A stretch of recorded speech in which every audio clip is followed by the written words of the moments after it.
Hey guys, it's Jane. This is the second part of a video that I posted yesterday about the Gardens of the Moon and character. If you haven't watched the first half, you might want to go back and have a look at that. So as I was saying in the first part of the video, reading through the Gardens of the Moon, one of the questions that really came to the fore for me was a question about character and how you picked the hero, or more generally, what is it about a character which makes them attractive. Something else that was going on at the same time is that during the week that I was reading this book, I attended a lecture in which a whole bunch of different views of virtue were, especially from the classical world, were contrasted. Platonic virtue versus Aristotelian views of virtue versus Stoics' views of virtue. And it's actually quite a contested idea what makes a person virtuous. If you go and look in Wikipedia, there's, I think, a couple of dozen different theoretical frameworks covered there, looking at their different ideas of virtue. It's something which at first glance seems straightforward, but actually historically has been quite a contested idea. So I was thinking about this. I was reading Gardens of the Moon, which is this really complex narrative in which it's difficult to work out who is the good guy, and it made me think about it. So I've come up with a list, and I'm just going to read through my list and then talk a little bit about how that played out in Gardens of the Moon. But here is my list, and please, in the comments, feel free to tell me why I'm wrong, or add something different, or agree with me strongly, whatever you feel. But yeah, I'd really like to have a conversation about this. So here's my list. Characteristics that make an attractive character. 1. Joyful.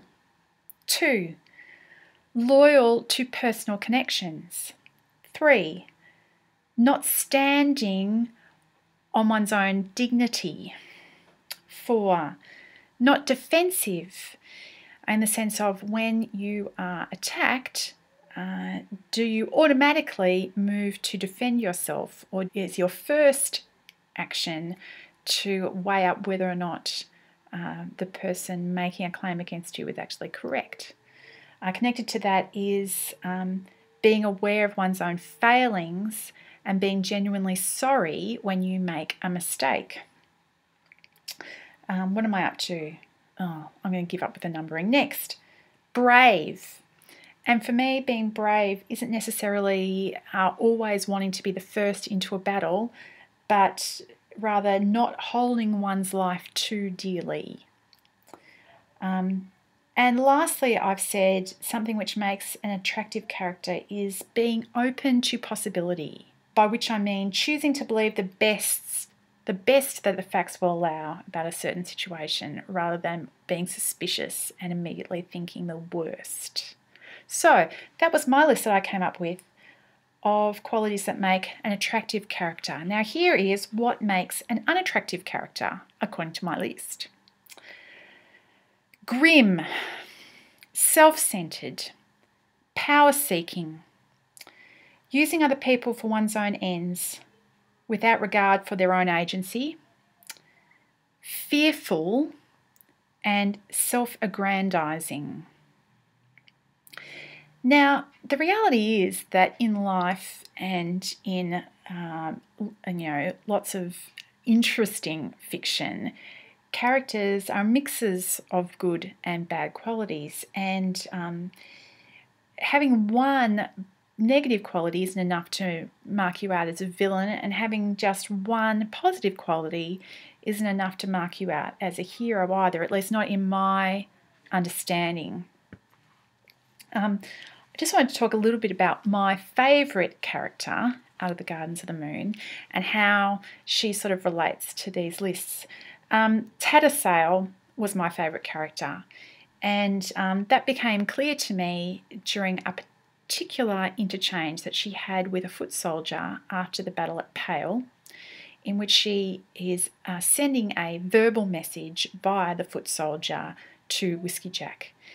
And what she says is, tell him that the fat lady with the spells needs to talk to him. And the minute she said that, I was like on her side. Because as a mage and as a respected member of the Malazan army, especially in the eyes of this foot soldier, she was not standing on her dignity. She was not throwing her weight around. She was self-deprecating and aware of her flaws. She was seeking to work with others rather than to push them around. And in my primer, you might remember, I actually have Tattersail pictured as Hermione Granger, but that was more because I couldn't find a picture that was the closest that I could come up with, as in because Tattersail is this like right-on female wizard basically, and when you're looking for images of that, there's not a huge selection to go with.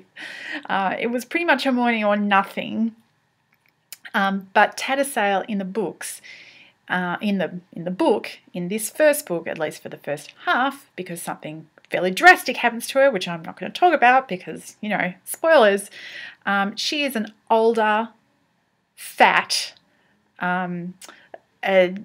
wizard, as she, says, who's pretty, has had a pretty checkered past. She is actually quite powerful, it turns out, in terms of her magic, but she has refused positions of authority because it seems that there was this incident early on in her career in the Malazan army where she made a terrible mistake, or at least she considers that she made a terrible mistake, and lots of people died. And subsequently, she has not sought power for herself. She is not wanting to be in charge, basically, because she doesn't trust herself. And I found that dynamic really interesting. The story draws her into a position where she has to kind of take authority to stand up and defend things that are important to her, but she's not grasping for that, and I found that a really attractive quality.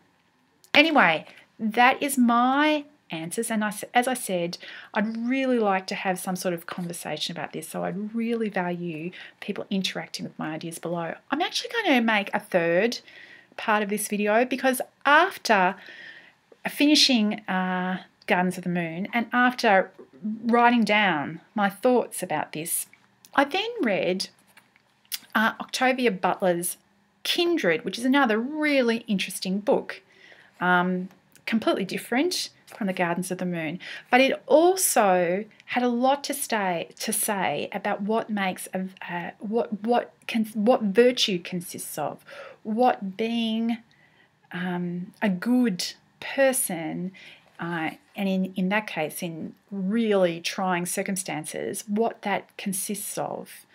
And so I'm going to make another video, I think, where I look at that and how the ideas from that play into this. But that's well and truly enough for today, and I will talk to you later. Bye!